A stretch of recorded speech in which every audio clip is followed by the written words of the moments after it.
What's going on, guys? In today's video, we're going to be talking about what's been going on recently in the Winston-Salem area, a living in Winston-Salem update, and we got a lot to talk about, so let's jump right into it.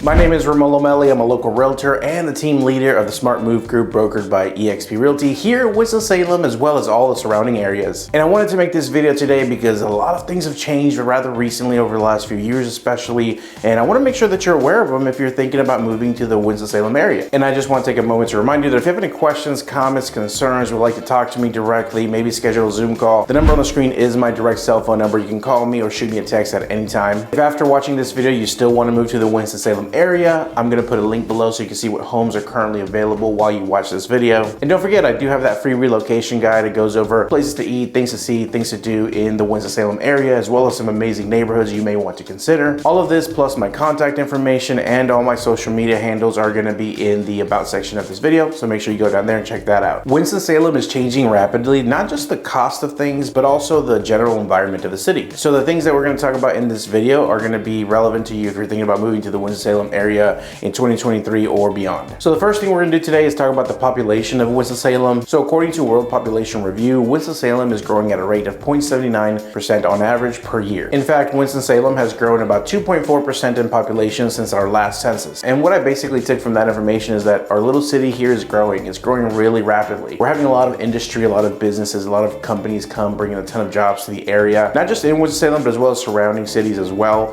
which is making, more jobs available, more housing, and more people come to the area. Also, according to World Population Review, our average salary in Winston-Salem, in case you're wondering, is about $71,000. Also, according to them, the population is currently at 255,000 people. So we're technically still considered a small city, but I don't know how much longer we're going to be able to claim that. One thing that I've always been super proud of about living in the Winston-Salem area is that we have little to no traffic. But with all these businesses and all these homes being built and all the people moving to the area, I feel like the city maybe was wondering if that was going to change in the future, so they started building the Northern Beltway. The Beltway is basically a loop around the city so that you can get from place to place a lot quicker rather than going through the city. But I want to be clear about this. I don't think that Winston-Salem currently has a traffic problem, or especially if you're coming from a big city. I mean, you'll slow down and you'll maybe stop completely on the highway every now and then. It's not even every day, and if it does, you're parking for half a second, or you're tapping on your brakes for half a second, then you continue. We come to a lower speed more often than we completely stop, obviously.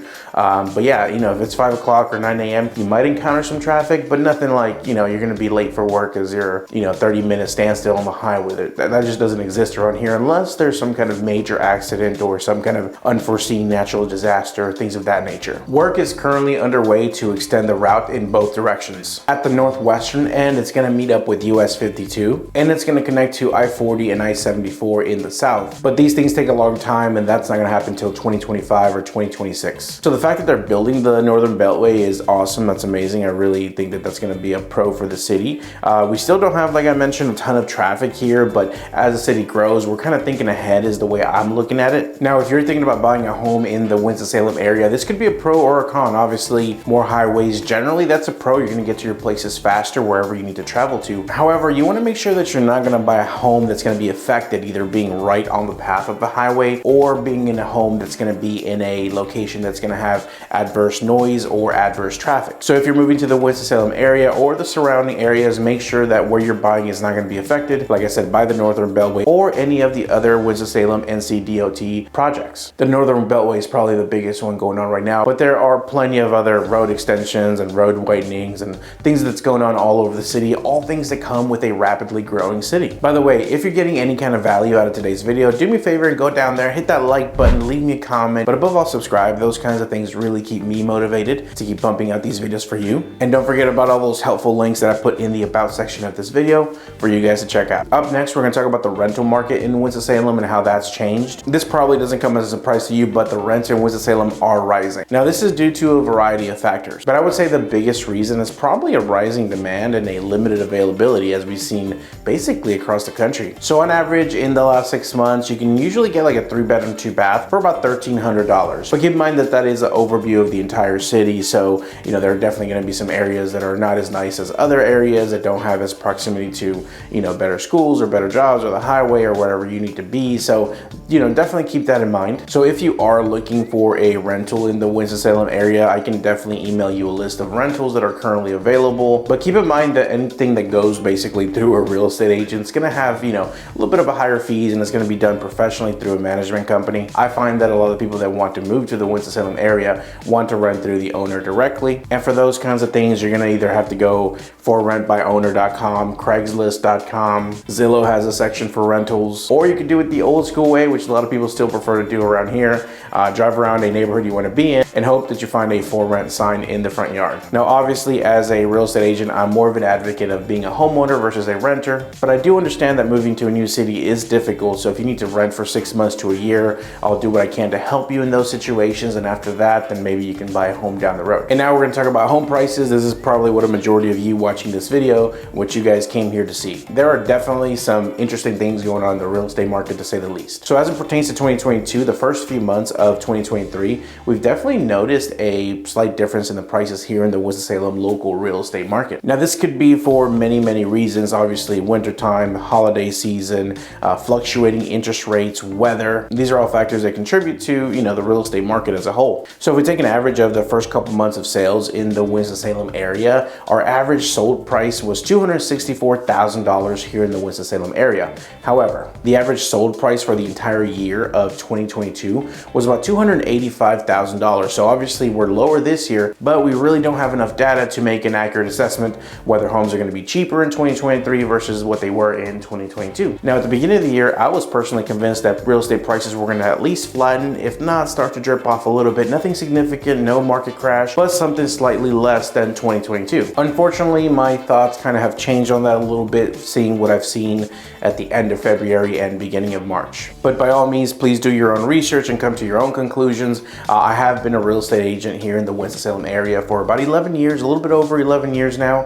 And so this is kind of what's going on in my head. The beginning of 2022 kept looking like it was just going to be like 2020 and 2021 all over again, where prices just seemed to keep up, going up with no real ceiling or no max. And then all of a sudden, somewhere around the first quarter, second quarter of 2022, prices flatlined. And that's what happened when interest rates started shooting up, right? So no one likes high interest rates. So everyone kind of had the same mentality, like I feel like nationally, but definitely here locally, where interest rates are so high and the prices have gone up so much. I'd be a fool to buy right now. And there were still some sales here and there, but definitely wasn't the volume of sales that we were seeing in years prior. And that continued throughout 2022 until the holiday season, when it was kind of a standstill. Really, it was like a big freeze in the real estate market. There wasn't a whole lot of transactions. People that still needed to sell and needed to buy still were doing it, but the vast majority of people, I think, were holding back. Obviously, with high 6 and 7% interest rates, who would want to buy? And then what we saw at the end of January this year, maybe beginning of February, was that interest rates started to go down a little bit, not significantly. They were like in the high 5s, low 6s.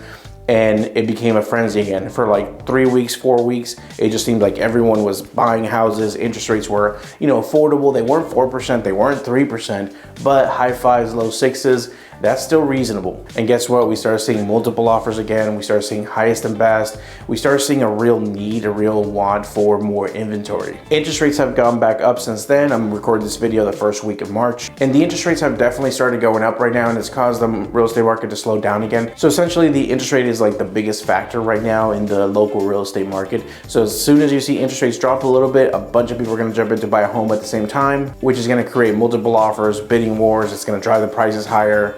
And as soon as the interest rates go back up, it's going to slow down a little bit. So it really depends on what the Fed does and what interest rates are doing, how the real estate market's going to do this year. And that's obviously true for every year you can imagine, but it's more and more evident. Personally, I think that real estate prices are going to be 2 to 3% higher than they were at the end of 2022, which is actually kind of the norm. It's the average of what homes increase in value over the years. What we're not going to see is a 2020, 2021 home price increase madness like 5 or 10 or 15, even 20%. We're gonna see 1, 2, maybe 3% increase over 2022. But like I said, that's about the average. But a quick note about that, timing the market has always been very, very difficult. Because on one side, if you opt to wait for a cheaper interest rate, then guess what? You're gonna see multiple offers. You're gonna be in a competitive market and you're gonna probably overpay for a property in order to get into one, or you're not gonna get one at all. On the other side, if you buy a home right now, you're getting a higher interest rate, but you're not gonna have a lot of competition and you're probably gonna be able to pay what the home is worth, not overpay. So unless you have a ton of cash laying around so that you can overpay for a property, I would suggest that you buy a property when interest rates are a little bit higher, because I'd rather have a home with a higher interest rate knowing that I can refinance if and when the interest rates drop, than having to compete and put multiple offers and overpay for a property. And obviously, if your home is a long-term investment, it's probably a really safe bet that your home value is going to increase even if you buy it at the peak. Now let's talk about the days on market, which kind of ties into home prices as well. So in 2022, the median days on the market was 6 days. Now keep in mind, that's the whole city. That's very likable properties and unlikable properties. That's, you know, your perfect properties, well priced in a good area. And that's also the super overpriced homes that need a ton of work. So 6 days was the median average days on market in 2022. So far in 2023, if we're taking 2 months of data here, we're looking at about 20 days on the market. Now that is kind of an unfair comparison if you ask me, because obviously we're only talking about 2 months versus a whole year, as well as those 2 months happen to be winter months, which doesn't really see a ton of real estate action historically. But there are some factors that I do think contribute. Obviously the higher interest rates, people are more tentative. Also, we've seen a lot of those institutional buyers, a lot of those iBuyers kind of back out a little bit. Now they're still around, but there's not quite as many. I feel like a lot of those people either ran out of money or are really uncertain with what's going on with the real estate market, so they're not gonna buy every house on the block. If you like to be in the downtown areas of whatever city you live in, then you're gonna like this next part. We're gonna talk about downtown Winston-Salem. Downtown Winston-Salem continues to grow rapidly. It's now home to a number of trendy bars, restaurants, shops, breweries, all kinds of stuff. It's all really cool. I feel like I'm a little too old for it sometimes. It's all really trendy, and we see a ton of people out every time we go out there. So I feel like the downtown Winston-Salem scene is definitely growing in popularity and definitely growing in population. One of the drawbacks and my personal biggest gripe every time I go downtown is the parking. Where can you park? You're either gonna have to pay, you know, $2, $3 to go into one of those buildings and loop around a few times, or you're gonna have to find street parking and you may have to walk 3, 4, 7, 8 blocks, whatever it ends up being, depending on, you know, how early you are to whatever event is going on. And obviously Winston-Salem is not the only downtown city that has parking trouble. I mean, there's so many people, so many businesses in such a confined space that you're gonna have parking issues no matter any way you really look at it. If you're a big fan of history and art, you're gonna love downtown Winston-Salem because we have so much to offer. Also live music, food trucks, experiences, events, trivia nights. I mean, anything you can really imagine, we have it all in downtown Winston-Salem. It's really fun. All right, guys, next we're going to talk about new construction homes in the Winston-Salem area. Before we talk about that, I just want to remind you that if you have any questions, comments, concerns, anything I can do to help, the number on the screen is my personal cell phone directly. It comes to no one else but me. If you're getting any kind of value out of this video, do me a favor, hit that like button, leave me a comment, but above all, subscribe. Those kinds of things keep me motivated to keep pumping out these videos for you. And don't forget about all the awesome links I have that I made specifically for you in the about section of this video. So like most things, there's pros and cons to having a lot of new construction homes in the Winston-Salem area. Because of the large amount of people migrating to the Winston-Salem area, we're having to build more homes because, like I said, inventory is staying pretty low, and the only other way to alleviate that demand would be to build more homes. Now, this is awesome for you if you're moving to the area and you have a specific timeline. New construction is awesome because you can really pick out a floor plan, pick out everything that's going to be inside of it, and then have a date knowing that I have to leave my place of my current residence and be in Winston-Salem by this date. So for planning purposes, it's really helpful and it's really easy. The negative side of new construction homes, and the reason people here locally, some may have a problem with it, is that we're seeing a lot of the green spaces, a lot of the open fields, a lot of, you know, what used to be a farm and created a lot of beauty in the area now being torn down, and now it just becomes another new construction neighborhood. And I'm sure every city in history has gone through this at some point in its life. I mean, I get it. I understand where some of the locals are coming from. I mean, everything that used to be really open and green and pretty is now a new neighborhood. But at the same time, as a real estate agent, I understand the need, the real need that we have here for more homes to be built. Now, new construction homes, you used to be able to get them for like $150,000, but now it's more like 220 on the lower end, all the way up until, you know, most of them are going to be in the 300s. I feel like maybe 400s, but you can get some really nice luxury homes, maybe with a little bit of land, over the $500, $600, $700,000 price range. But we are continuing to see a ton of new construction homes going up. I hope you enjoyed today's update. Before you go, don't forget to like, follow, subscribe. I really appreciate it when you do that. If you have any questions for me, my contact information is in the about section below. Feel free to reach out, and I can't wait to see you in the next video.